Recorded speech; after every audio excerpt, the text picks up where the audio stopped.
you sing in tones of silver. Heard you cry on a summer storm. I loved you, but you did not know it. So I don't think about you anymore. What is up, guys? Good morning. I have my morning coffee here. Just starting the day off right. Half a tablespoon of butter, around 2 tablespoons of heavy cream. Matt already had breakfast, weighed in, all that jazz. So Matt right now is busy, working hard on getting out today's vlogs. I figured I would use this time to head to the grocery store. We need some bacon for our breakfast.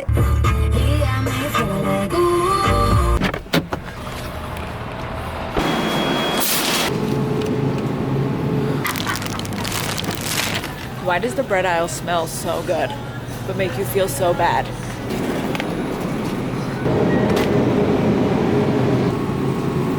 So instead of going through the hassle of getting an actual tree, I haven't ever actually gotten a Christmas tree myself. My family didn't really celebrate growing up. We always had a fake one. We had a fake one last year, Matt and I. We got a little mini one from Walmart. They're like 20 bucks and they're pre-strung, which is really cool. But this year, you know what? I was like, why not? Just get something real. So I got this little guy. He's so cute, isn't he? He's really tiny. He's just like a big Christmas tree looking plant.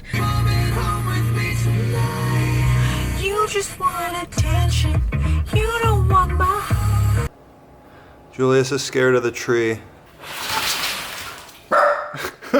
Mega's making me breakfast. He asked specifically for a bacon egg jumbo. Jumbo. I said jumbo. Oh, there's a jumbo. Or no, I said gumbo. I don't think you said that. Let's talk about my numbers today. My weight was 198.6. Is that my highest? That is the highest so far in the challenge. Previous high was 198.2. My ketones were 0.7 and my blood glucose was 85. I think I'm gonna measure my ketones and blood glucose again right now. Just because I always do it in the morning and the reading in the morning is like significantly gonna be your lowest reading.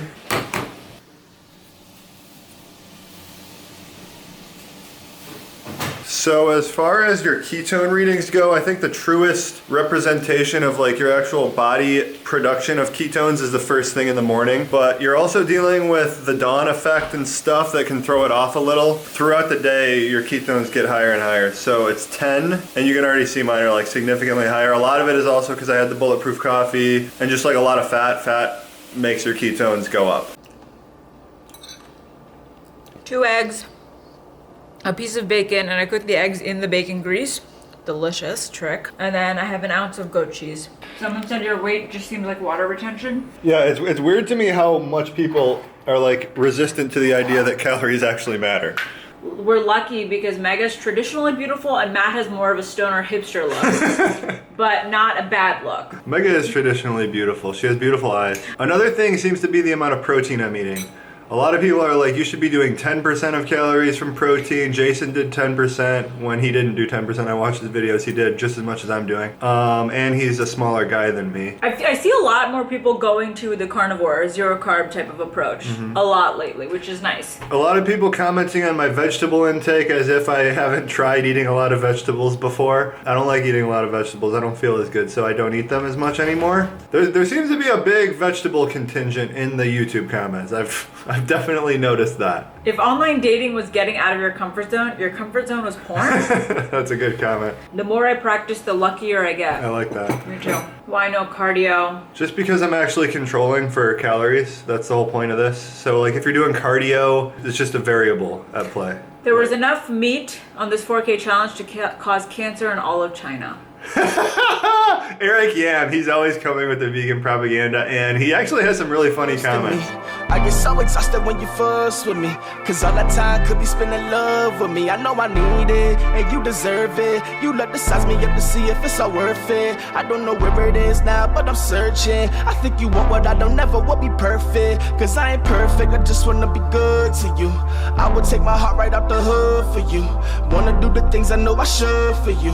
Standing by myself until I stood for you. If I knew this love, I would've looked for you. Back from Top Golf. And we're having some, mine just butter bone broth, so butter's blended in.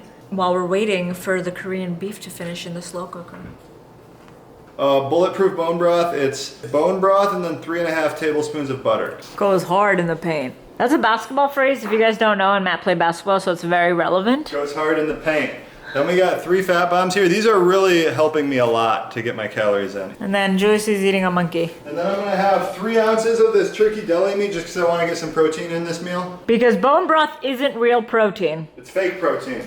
So cute. Oh, beef's done. Dinner time. Hi guys, you see our tree in the back? I think today might be an easy day. I got dinner here. I have like 7 ounces raw, 5 ounces cooked of this. What is it? It's a Korean beef. It's actually really delicious. I don't usually like slow cooker meat things like that a lot. You love slow cooker meat things. But this one's really good. I already tried it. Then I got an avocado, half of a keto brick, that's 500 calories, 1.5 ounces of macadamia nuts, and half an ounce of walnuts. And then I have 4 ounces raw of the Korean beef in here with some cabbage, 2 tablespoons of sour cream, and I topped it with some scallions. I'm gonna have maybe 2 fat bombs afterwards. So we got some feedback on our video, the skit video. A lot of Most people love liked it. And we enjoy doing it. It really pushes us out of the box. At least just every once in a while to mix it up. Yeah. Keep them guessing. I feel like with a lot of YouTube channels, you go to them and you kind of know what you're getting. You're getting the same thing. They're not going out of their comfort zone. And this is all YouTube channels across the board, not just keto ones. Yeah. I think with ours, you get a pretty diverse range of different things. We got recipes, we got like lifestyle type things. We try doing some informational type videos, some skits. Experiments. We also continue to get feedback on our podcast, which is awesome. We put them out weekly on Sundays. Keto for Normies, just type it into Google and it'll come up. And so this past Sunday, we had Stephanie Person. She's a YouTuber. A lot of you may know her on our podcast, and I thought it was great.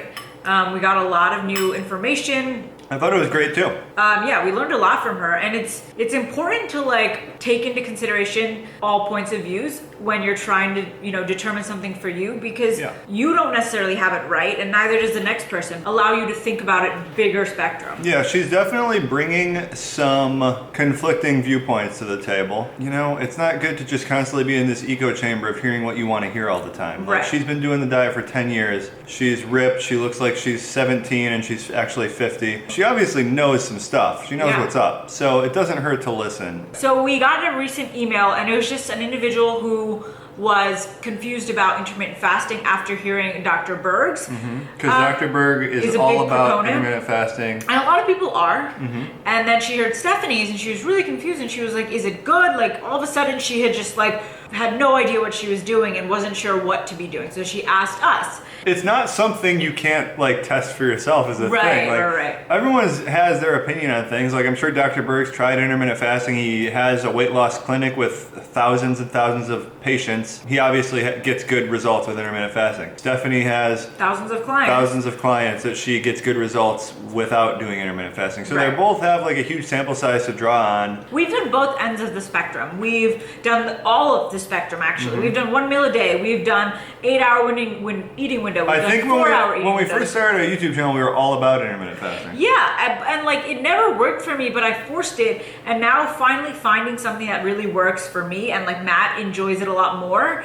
It's refreshing, and we want to share it with you. But that's not to say a 1 meal a day type of approach or 12 to 8 p.m. eating window isn't what's right for you. You have to just try and then see what works best for you. You'll never know until you try, right? It doesn't hurt to try. It might waste a little bit of your time, that's all. I mean, even looking back to where we started like a year and a half ago, we don't think all the same things we used to think. And if you still think the exact same things you thought a year and a half ago, maybe reevaluate. You're doing something wrong. Forming your own opinion after you hear all the good points there are out there, I think is important too. Finishing dinner? Yep. We might go to a movie later. What's the movie called? 3 billboards. 3 billboards in Ebbings or something. Ebbing. Cullen, chip for Cullen, chip. Cullen, chip for Cullen, chip. Cullen, chip for Cullen, chip. What you gonna do when you're older? What you gonna do when you grow? Split the dollar with us. Fuck taking the bus. I want a whistle call my own and a horn call my own. All 14, 15, I'm running. Okay, just finished the movie. 3 billboards outside of into Ebbing. Ebbing. I haven't like seen any advertisements for it or anything. We just looked it up and it got good ratings. I like movies that are set in weird like rural areas like that. Yeah, it was super southern, but it was really, really good. It was pretty good. I'd give it a 7.5 out of 10. So the 4K challenge. This is day 15. Today was an easy day for you, huh? It wasn't that easy. No, I'm really feeling it. So I think anyone can eat 4,000 calories for like a day or two, or maybe even like 5 days. But once you start getting to like 15, it's really just hard because you're so full when you go to bed at night. Then you wake up and you know you have to start eating again.